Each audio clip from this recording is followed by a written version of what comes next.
রাজ্যে ক্ষমতার পালাবদল হয়েছে, তৃণমূলকে সরিয়ে ক্ষমতায় এসেছে বিজেপি। সমগ্র রাজ্য জুড়ে পরিলক্ষিত হচ্ছে পরিবর্তনের ছোঁয়া। রাজ্যের মুখ্যমন্ত্রী শুভেন্দু অধিকারী পূর্ব মেদিনীপুরের কাথির বাসিন্দা। কাথিতেই তার বাসভবন। এতদিন কর্মসূত্রে কলকাতা এলে তিনি চিনার পার্কের ফ্ল্যাটে থাকতেন। তবে এবার মুখ্যমন্ত্রী শুভেন্দু অধিকারীর কলকাতায় স্থায়ী ঠিকানা হতে চলেছে সৌজন্য বাসভবন। রাজ্য প্রশাসনের তরফে ইতিমধ্যেই মুখ্যমন্ত্রীর বাসভবন হিসেবে সৌজন্যকে বেছে নেওয়া হয়েছে। রবিবার সকাল থেকেই পূর্ত দপ্তরের আধিকারিক এবং সিইএসসি আধিকারিকরা খতিয়ে দেখেন সৌজন্য বাসভবন।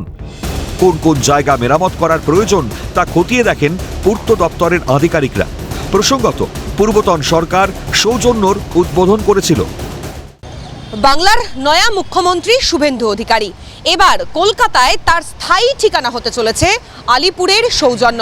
আর যে ছবি আমরা দেখতে পাচ্ছি, একেবারে সকাল থেকেই ভেতরে একাধিক আধিকারিকরা আসতে শুরু করেছেন, পূর্ত দপ্তরের আধিকারিকেরা রয়েছেন এবং খুব তাৎপর্যপূর্ণভাবে কাজ চলছে।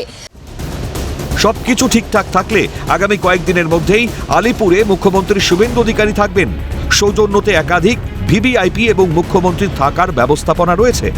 মুখ্যমন্ত্রী সৌজন্যতে স্থায়ীভাবে থাকবেন এই সিদ্ধান্ত গৃহীত হওয়ার পর সকল প্রকার ব্যবস্থাপনায় তোড়জোড় শুরু হয়েছে। রাজ্য প্রশাসনের শীর্ষ কর্তারাও গোটা বিষয়ের তদারকি করছেন।